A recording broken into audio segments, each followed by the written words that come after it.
Salvação é uma linguagem muito diferente para cada um. É muito individual. E no fundo, em algum momento da nossa vida, ou em vários, nós estamos buscando. Inclusive quem é ateu. Mídia, como assim quem é ateu? Porque nós temos alguns momentos de conflito interno, de ansiedade, de angústia, que a gente quer a salvação. Faz sentido? A salvação para essas religiões contemporâneas, ou seja, as religiões de 2000 anos para cá, é muito diferente da salvação de religiões mais tradicionais. Por quê?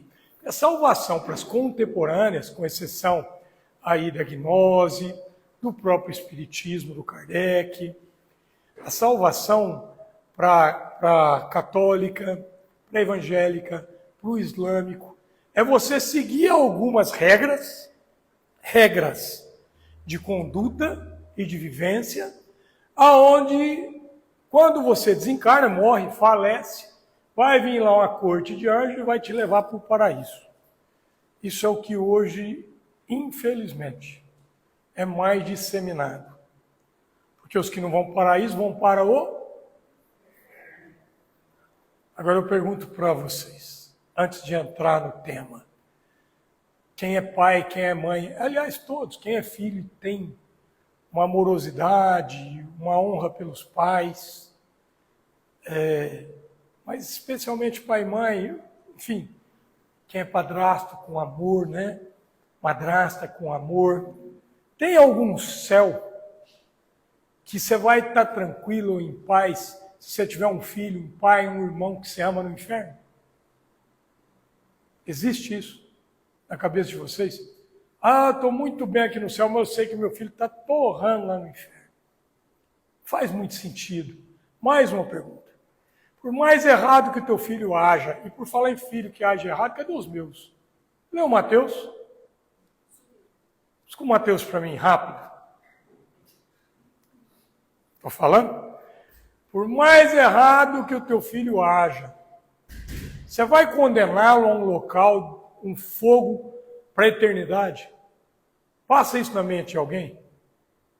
Que dirá de Deus, né? Então já começa aí uma grande falácia que nos é vendida há muito tempo, nos encabrestando.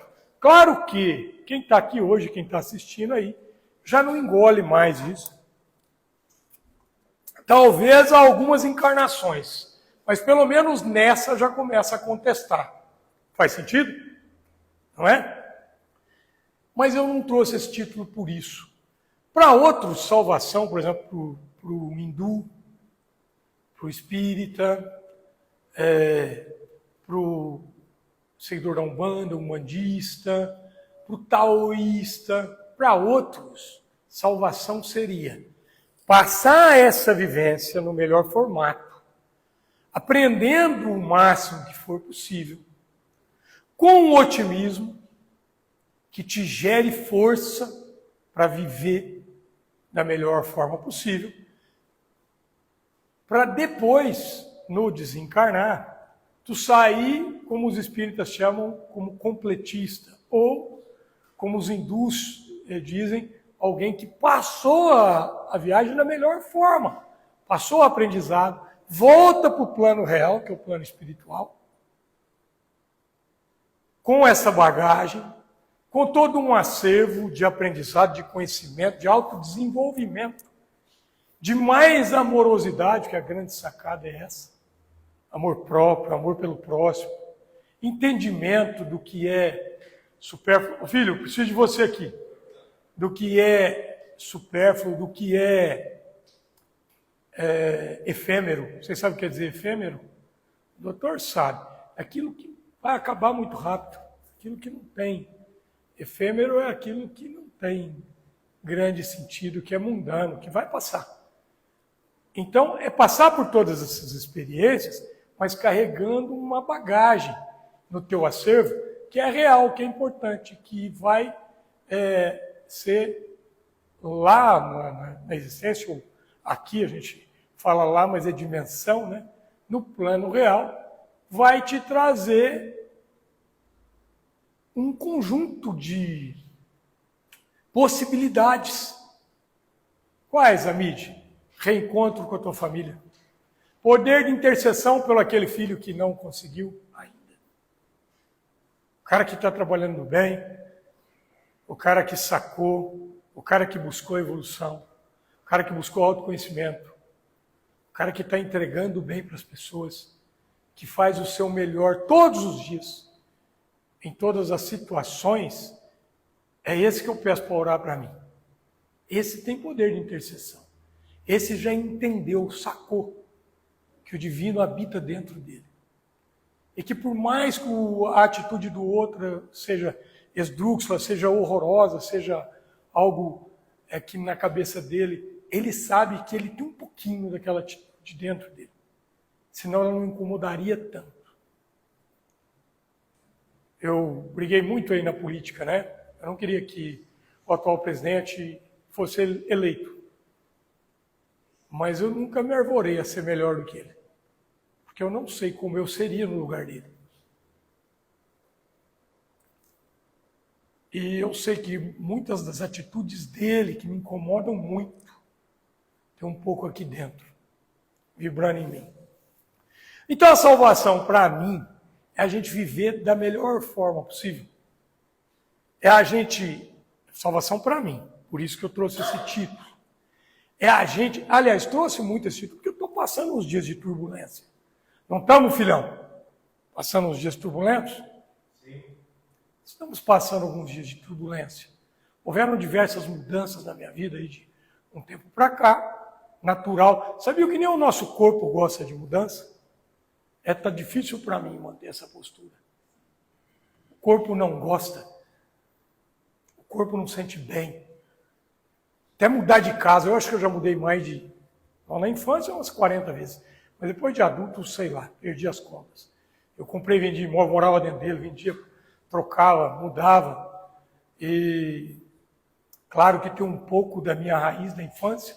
Meu pai tinha problema com a justiça, né? Ele saía, fugia de uma cidade para outra.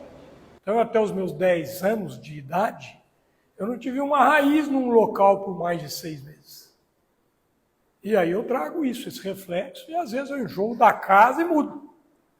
Nunca mais pretendo fazer isso. A não ser que eu mude de cidade, que não é a minha intenção também. Caso contrário, eu vou ficar naquela casinha minha de lá para o Jardim da Paz, né? Daqui a alguns 60, 70 anos. Se tudo correr bem, a medicina está indo bem, não está, André? Não está, pessoal? Então, o que é a salvação para mim? A salvação é exatamente usar o que o Cristo disse. Deixa o mal passar. Não recalcitra contra os aguilhões. Quando vem o problema, não se afunde nele. E aí eu disse que traria dicas importantes para que a gente saia daqui. Quem veio buscar um alento, um consolo, uma solução, talvez para si próprio, talvez para alguém próximo. Os trabalhadores que têm problemas, não tem? Tem ou não, Miriam? Responde aí, porque o povo não te ouve. Tem? Vou mostrar a Miriam para vocês. Essa aqui é a Miriam, ó. Essa é a Miriam. Trabalhadora da casa, que é assídua, acho que eu mexi no celular. Tirei no meio do ângulo. Nós temos esse vale de lágrimas, ninguém está isento de problemas. E mais, aqui na terra, com exceção de do Cristo, ninguém veio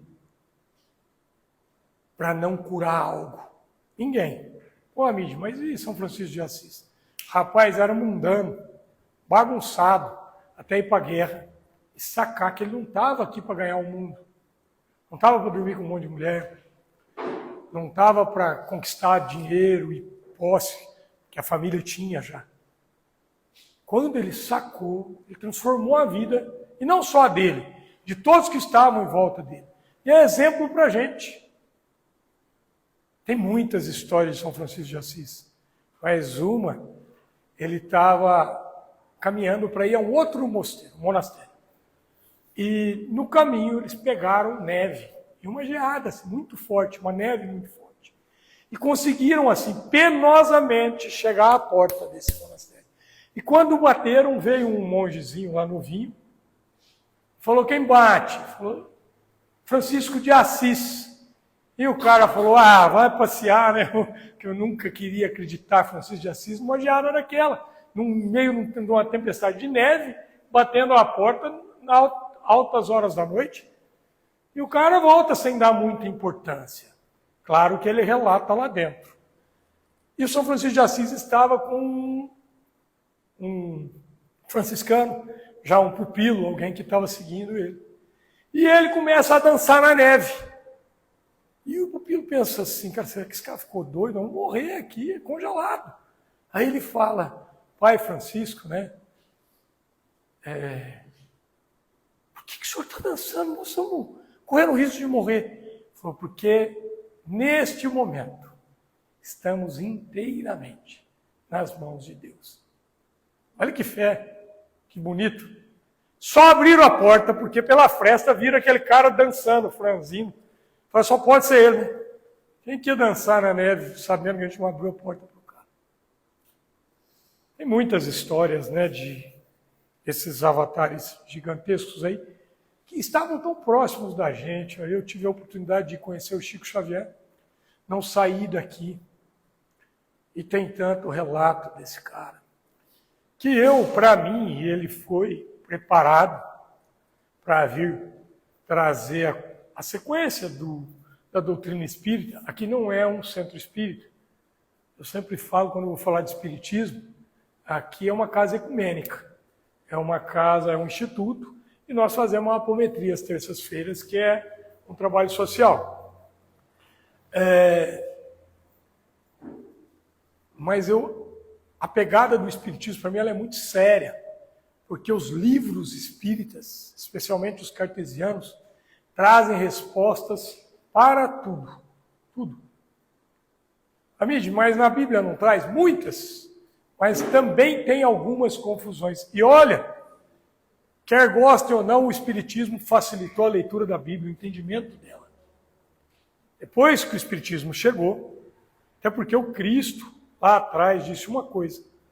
E Kardec aqui repete, né? O Cristo vem no período dele e diz, eu não vim mexer na lei aí de vocês. Que inclusive era um livro, então, os 2 livros, Leis e Profetas. Eu não vim mexer na lei. Eu vim para que ela tivesse cumprimento. Quando Kardec, que para mim, reencarnação de São Francisco de Assis, vem num momento preparado para trazer esse advento desse Consolador prometido pelo próprio Cristo lá atrás. Mide, mas a gente acha que o Consolador é o Espírito Santo. O Espírito Santo já existia antes do Cristo vir. Já estava aqui. Muito antes do Cristo. Quando o Cristo vem, encarna no próprio planeta, que ele cria para trazer um exemplo, para mostrar que é possível. 3 anos de pregação. 2000 anos que a gente está falando e ainda não entendeu direito o que ele disse. Tem mais 1000 pelo menos. 3 anos para 3000 de estudo sobre o que o cara falou. 3 anos. Tudo bem, é o alfa e o ômega. Ele disse, uma frase, eu sou. Repetiu várias vezes essa palavra, eu sou, né? Mas tem uma frase de uma música do Rica Silva que eu amo, que fala assim, não importa se vou parafrasear que eu não vou lembrar, né? Não importa se você é umbandista, não importa se você é católico, não importa se você... Porque ele fala de quem a gente segue, né? De quem as pessoas seguem. Começa falando sobre os dragões da China. Ele fala sobre o mestre Juramidã, que é da Ayahuasca. Ele fala sobre Oxalá, que é o próprio Cristo, para a Umbanda. Ele fala, mas é o próprio Cristo dizendo, não importa de onde você vem, não importa a tua linguagem, eu te dei liberdade para falar da forma que você quisesse, desde que você venha a mim. Ou seja, desde que você siga o caminho que eu segui, desde que você se apronte. Para Paulo de Tarso ele diz, quando Paulo pergunta o que queres que faça, ele diz, entre na cidade. E o Paulo quer mais. Ele diz, na hora certa, você dará o teu testemunho. Há de sofrer muito em meu nome. E todos esses avatares que passaram, sofreram muito em nome do Cristo. E se agigantaram. Eles não eram gigantes. Pedro era pescador, semi-analfabeto, rústico, bruto, brabo, igual eu. Riguete? Sistemático, Pedro. Ele tirou uma espada e cortou a orelha do guarda que ia pegar o Cristo, depois de ter andado quase 3 anos com o Cristo. O cara andou 3 anos com o Cristo. O Cristo disse para ele, compra 2 espadas. Por quê? Para se cumprir a profecia. Porque se eles não tivessem espada na bainha, eles não poderiam nem ser presos pelo Império Romano. E o Cristo não seria crucificado. Então ele disse, se não tiver moeda na túnica, vende a tua capa e compra. Aí ele volta com 2, falou, só consegui 2, falou, já basta. Não era para usar. Quando vem os soldados para prender o Cristo, Pedro tira a espada e corta a orelha do soldado. O Cristo pega a orelha e põe de volta. E claro, com o magnetismo, com o poder do Cristo. Mas só o Cristo pode fazer isso. Eu vi muitos. Eu vi um monte de médium aí cortar as pessoas. Arigó, vi aqui em São Paulo, cortar até o João de Deus, que se desvirtuou do caminho, se perdeu, fez um rio de cagada. Perdão pela expressão, mas até o João de Deus eu vi ele cortar a pessoa, sair sangue, e a pessoa sair boa de lá e cicatrizado. Imagina o Cristo. O Cristo pega a orelha do cara, põe no lugar, estanca o sangue na hora, o cara nem percebeu. Porque você imagina, você vai prender alguém, você guarda. Um outro vem e corta a tua orelha, cai no chão, a pessoa pega a tua orelha, põe no lugar e ela cicatriza, você vai prender o cara? Eu vou lutar pelo cara. Peraí, gente, esse cara é especial. Não é um qualquer. Tem algo aí. Faz sentido? Mas acho que o guarda nem percebeu, coitado. É de todos os guardas que se envolveram com Cristo, tem história de alguns. Mas um que eu acho que deve ter girado no próprio eixo é aquele que ao bater no Cristo, muitos bateram. Mas um ele olha e fala assim, se eu fiz algo errado, me dizem que mal incorri. Mas se eu não fiz, por que me agride? Imagina a cabeça desse cara com o próprio Cristo perguntar isso para ele. Tem muitos relatos de guardas que se arrependeram muito. Eu imagino que todos que estiveram envolvidos com Cristo, hoje estão, é para você mesmo, bonitão, que a primeira vez senta aí, hoje estão na luz. Judas muito rapidamente voltou para a luz, nos braços do próprio Cristo. Mas a gente condena Judas até hoje, não condena? Sabe qual Judas que a gente condena até hoje? O que está aí dentro da gente. Nós condenamos o mal que está dentro da gente. É isso que a gente aponta o dedo para os outros. Até porque, aponta o dedo para mim, pessoal. Aponta aí. Aponta. Agora olha para a tua mão e vê quantos tem apontado para você mesmo. No mínimo 3, né? Então, quando a gente aponta para o outro, na verdade nós estamos indignados. Não é com a atitude do outro, é com o que tem aqui dentro, que ainda reverbera com a atitude dele. A dele é dele. Ele é um irmão num estágio talvez mais atrasado, que precisa muito mais de compreensão, ou às vezes de uma firmeza, como essa que Cristo. Por que me agride? Deixa o mal passar. E aí tem algumas dicas para isso, e eu vou aproveitar que eu comecei falando do Espiritismo, e pegar aqui um Evangelho segundo o Espiritismo. Eu disse que o Espiritismo nos ajudou a entender a Bíblia. Mas muito mais o advento do Espiritismo traz para o Ocidente uma coisa que no Oriente já era muito normal, que é a visão da reencarnação. Mas muito mais importante do que isso, não sei, é a visão de que somos imortais. somos como imortais, Amide? Não a carcaça. A carcaça vai ficar aqui. Os problemas ficarão aqui. Mas o espírito não. Por isso que grandes pessoas não estão lutando para amealhar tesouro aqui. E sim, o que está te padecendo tanto, meu amor? Você tem uma biblioteca para as pessoas lerem, isso é o máximo que Algo você dentro, olha para mim. biblioteca para as pessoas. Você, o que você está vendo em mim, está te fazendo se retorcer. Cuida de você, meu amor. Cuida. Cuida de você. Então, aqui começa praticamente com o Sermão do Monte. O Sermão da Bem-aventurança começa praticamente nesse Evangelho segundo o Espiritismo. Ele nos traz bastante entendimento e facilidade para ler a Bíblia. Quer entender a Bíblia? Lê esse livro primeiro. Vai te ajudar muito a ler a Bíblia. Aliás, aqui tem uma grande parte histórica, né? No começo.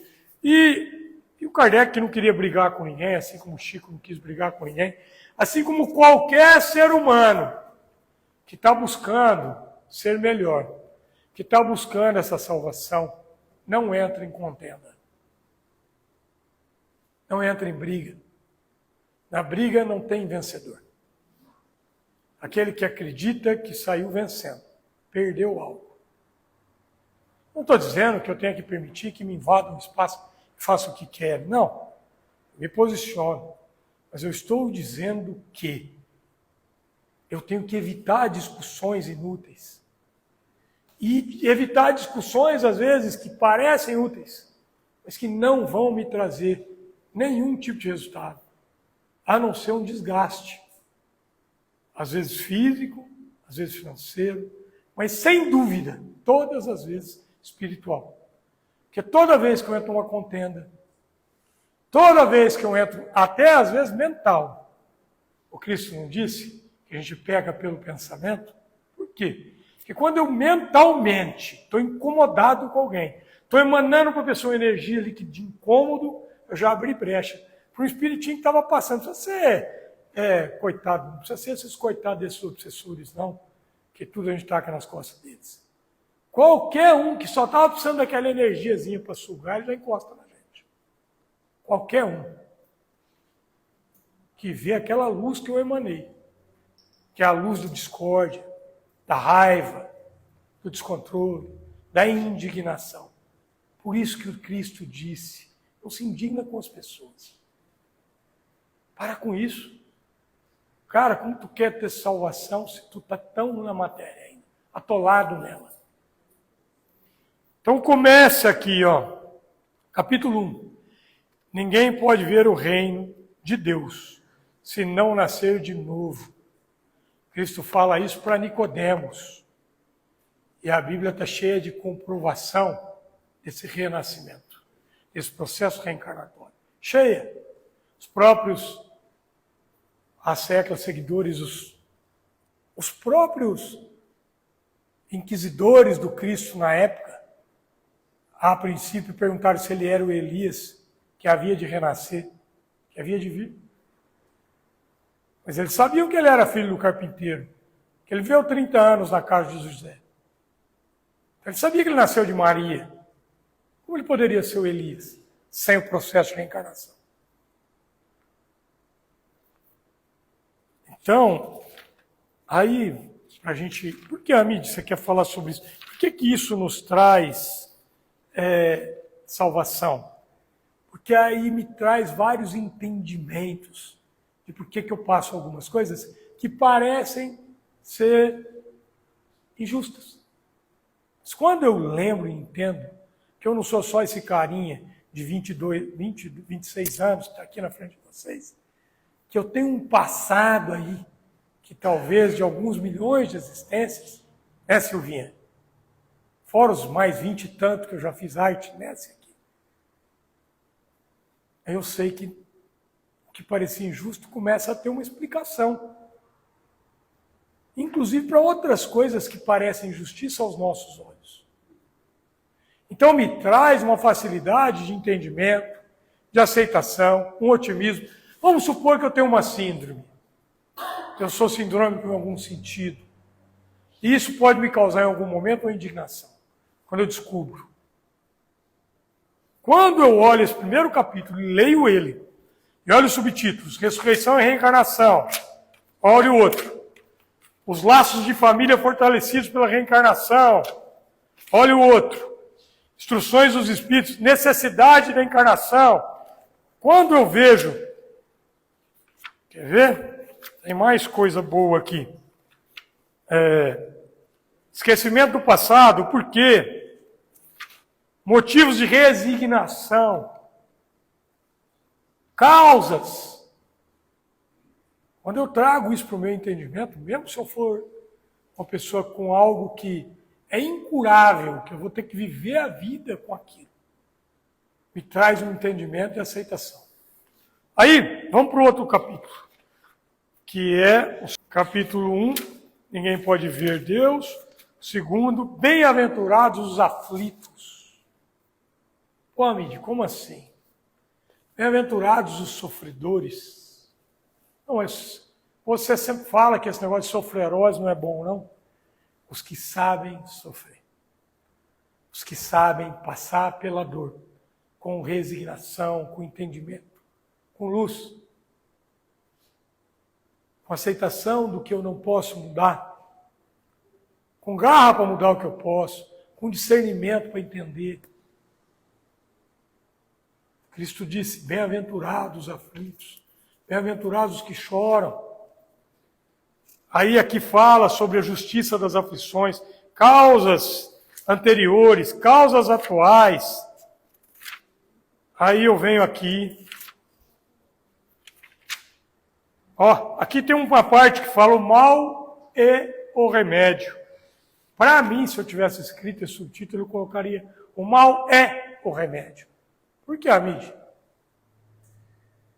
O mal que você pensa que é mal, mas que acontece na tua vida, é porque você não entendeu, que a espiritualidade entendeu que isso vai te fazer bem.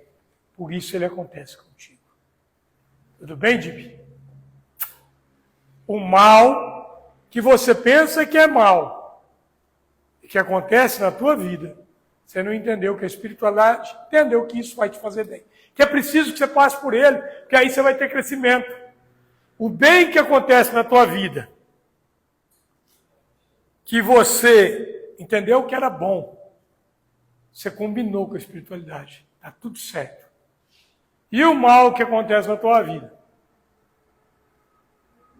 Perdão. O mal que tu pensa que é muito mal, mas que não vem para você, que não acontece contigo. Esse aí também se acertou com a espiritualidade. Por isso que não veio. Então, o mal muitas vezes é o remédio. Muitas vezes é o que faz a gente se movimentar. Eu não acabei de dizer que nem o nosso corpo gosta de mudança. E às vezes a gente fica estagnado numa posição, num formato, numa ideia fixa. E aí vem a vida e faz paf! Toma esse tapinha aqui, ó. Paf! Às vezes não é um tapinha, é um tapão. E aí a gente fala, opa, posso morrer na sofrerose. Aí ele não é bem-aventurado. É o que permitiu entrar no turbilhão do mal. É o que não fez o que o Cristo disse. É o que não está buscando a salvação. Mas quando ele traz resignação, entendimento, aceitação, gratidão até pelo mal, eu agradeço até pelo mal. Paulo de Tarso dizia, em tudo dai graças. Porque lá na frente tu vai entender que isso está te fazendo um bem danado. Então, vamos mais para frente um pouquinho, para a gente... A felicidade não é desse mundo. Eu não concordo, eu sou muito feliz, vivo nesse mundo. Muito feliz. Mas eu tenho muitos momentos de dor. Tenho muitos problemas. Não tenho filhos, Não tenho, Ramo? Tenho muitos problemas. Não é, Mateus? Não é, tio? Mas não significa que eu deixo de ser feliz. Tem momento, por exemplo, eu escolhi esse título porque tem momento que a gente passa por turbulências. Mas se a gente der graça, se a gente trouxer a visão otimista, se a gente não trouxer briga. Silvinha, vem sentar aqui comigo, eu estou com saudade sua, vem? Só um pouquinho, vem cá. Vem, meu amor. Mostra a Silvinha para o pessoal. Silvinha é minha fonte de inspiração. Senta aqui, Silvinha, ó. Aqui, ó. Lugar que eu sempre coloco o Calil, quando ele está falando. Essa é a Silvinha, essa lindeza. Eu separei ela lá do fundo, porque o pessoal tem uma mania de querer falar com ela. Ela não gosta. Então eu trouxe ela aqui para frente. Tá linda, hein, Silvinha? O Rabi só deixa sair assim, porque o Calil sai junto, né? Certeza. Então, aí a gente vai trazendo aqui, ó, melancolia, infelicidade real. Capítulo 6 já, eu pulei muitos capítulos. Cadê? Alguém põe aí para mim. Ninguém, capítulo 1. Por que isso aqui? Está faltando capítulo aqui, tá? Por que aqui? Capítulo 5. Cadê o capítulo 2 aqui? 3. Zizi, acha para mim o 2. É mais fácil pelo índice? Esse aí não está legal. Vai no índice, porque está faltando o capítulo desse evangelho. Ou ele está mal. Tá mesmo. Eu quero... Tem um índice aí?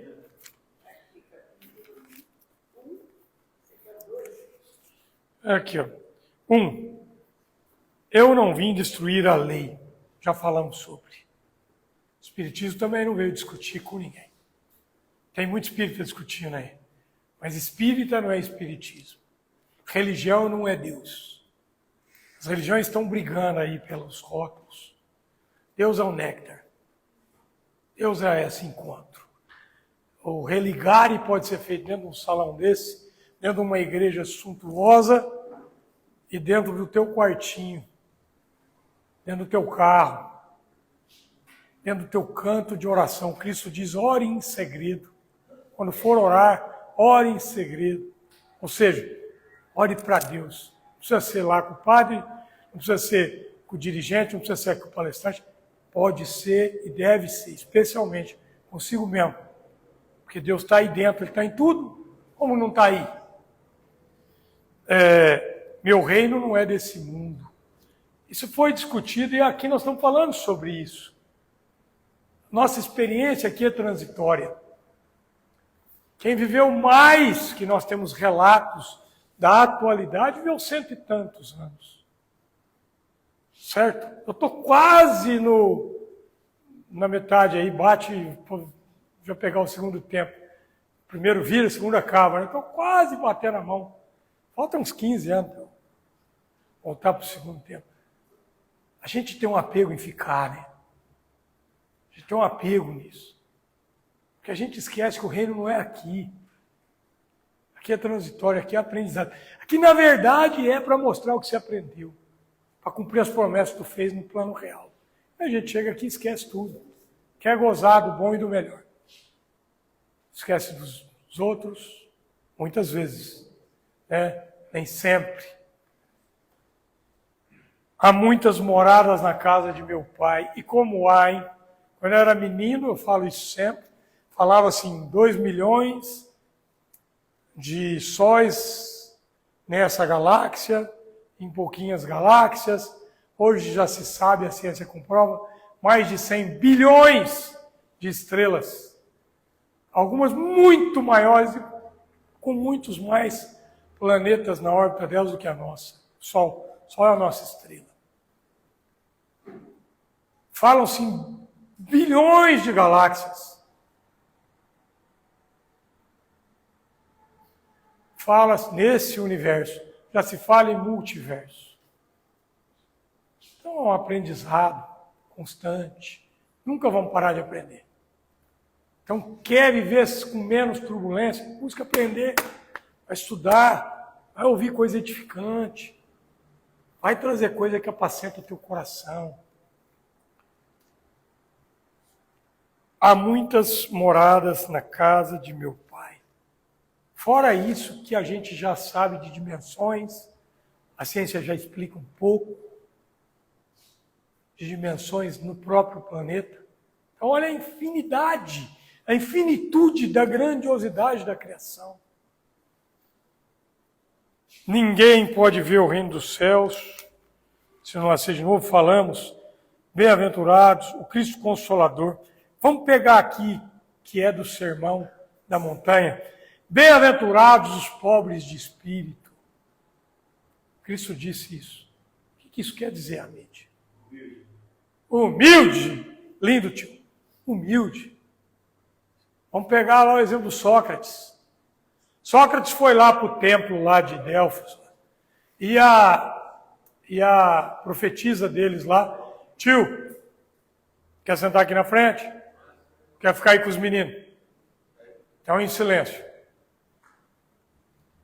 O que Sócrates disse? Lá a profetisa olhou para Sócrates e disse o seguinte: você é o ser humano mais sábio do planeta. Ele não aceitou.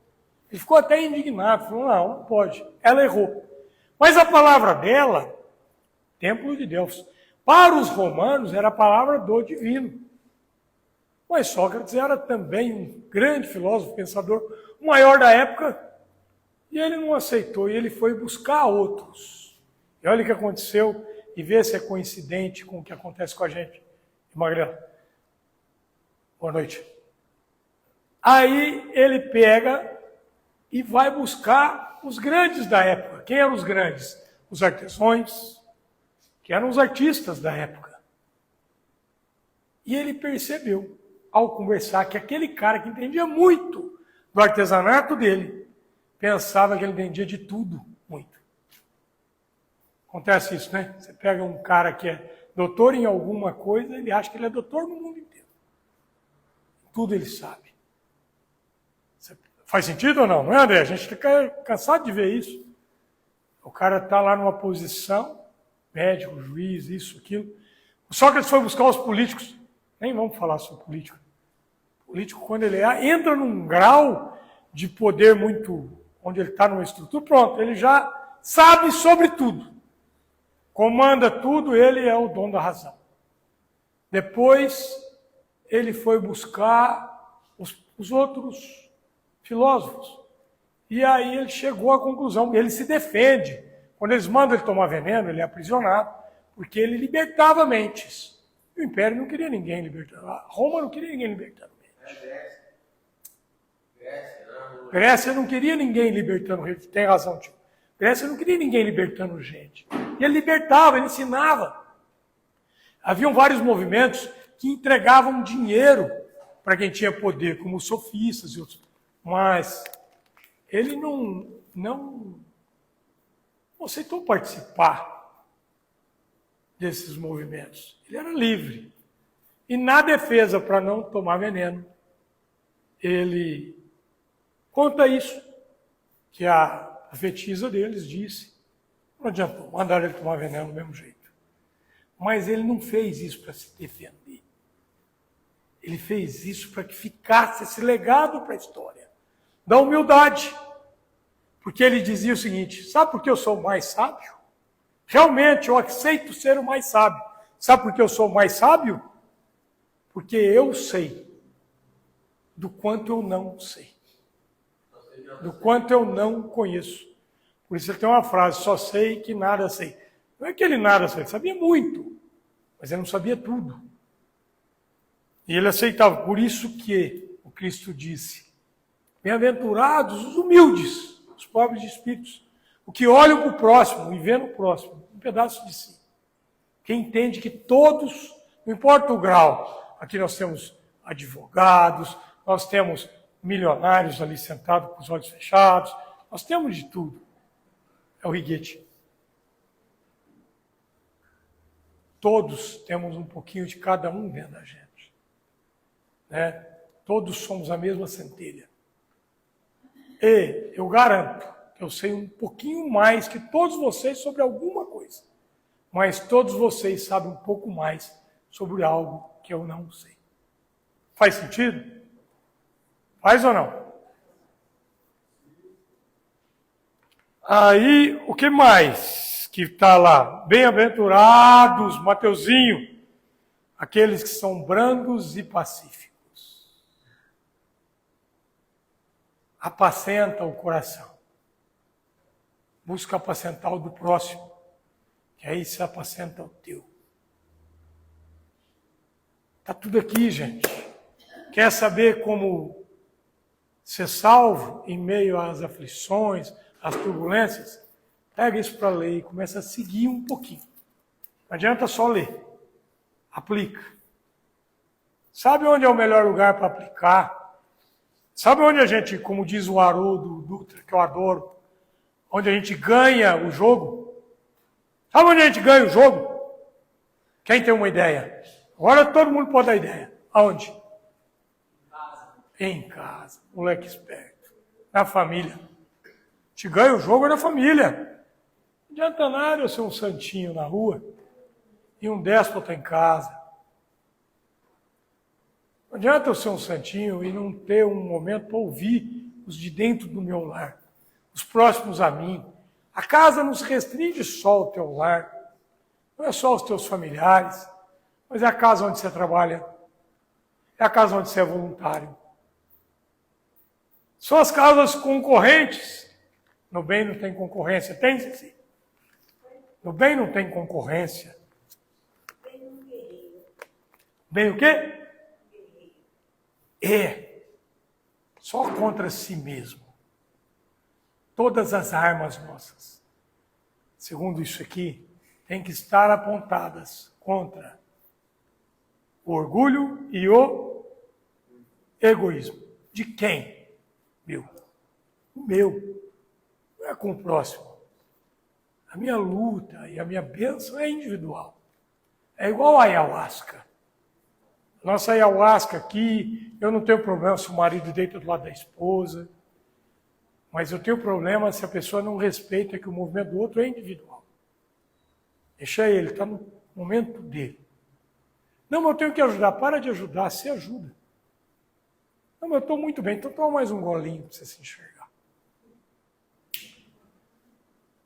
Essa daqui, Armude. Você que é o problema, viu, rapazinho? Aqui, ó. É. Aqui. Estou te vendo aí, rapaz. Senta aqui. Sabe qual é o teu problema, né? Vocês conhecem a piadinha, né? O problema é sobrinhos. Senta aí.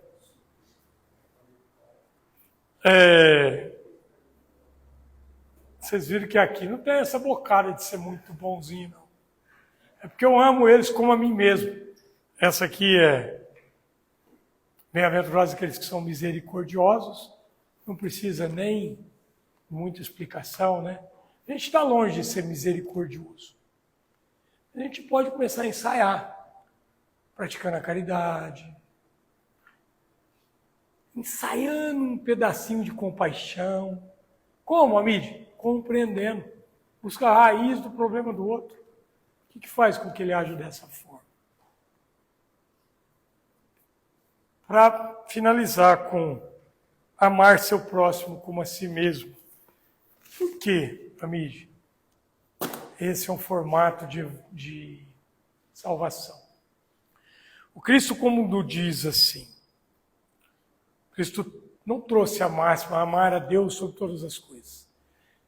Mas ele trouxe uma frase no meio, que diz assim, e o segundo mandamento, que equivale ao primeiro, ame o próximo como a ti mesmo.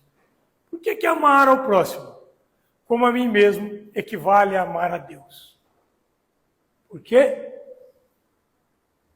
Porque Deus está no próximo, que Deus está em mim mesmo, que o divino enxerga a vida através dos teus olhos. Essa existência que você tem hoje, Não é a primeira e não é a última. Quer você goste ou não, acredite ou não. Essa existência que você tem hoje, o formato como você tem vivenciado, a hora que você namora, faz amor, a hora que você almoça, a hora que você faz as suas necessidades fisiológicas, em todo esse momento, Deus está vivenciando a tua experiência, através da tua existência. Porque eu não manifesto o Criador, que não é um pai barbudo, que se aborrece, entristece, que não tem nenhum sentimento mundano. Ele está vivenciando a tua experiência, todos os segundos da tua existência, através de você. Muda um pouco o jogo da responsabilidade, quando eu entendo isso ou não?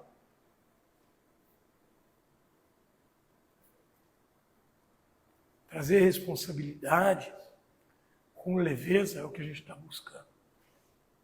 Não é para eu sair daqui e tacar o carro debaixo da ponte, em cima de um caminhão, sei lá. Não, debaixo de um caminhão, em cima da ponte. Não é. Até porque Deus está vivendo isso, essa experiência. Mas Ele não interfere nas leis que Ele criou antes de nos criar. Antes de criar o planeta.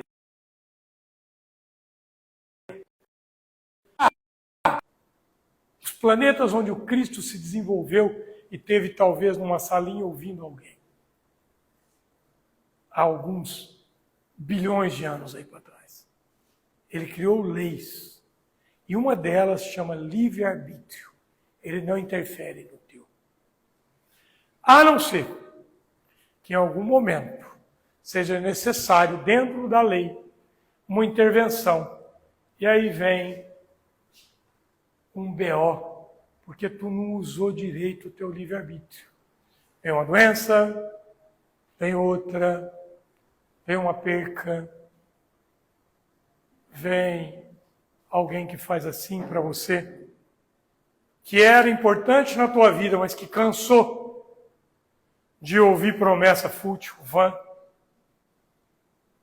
Chega um momento em que o teu livre-arbítrio é cerceado pela própria existência, porque tu não usou, nem com um pingo, não vou dizer nem de sabedoria, mas de amor próprio.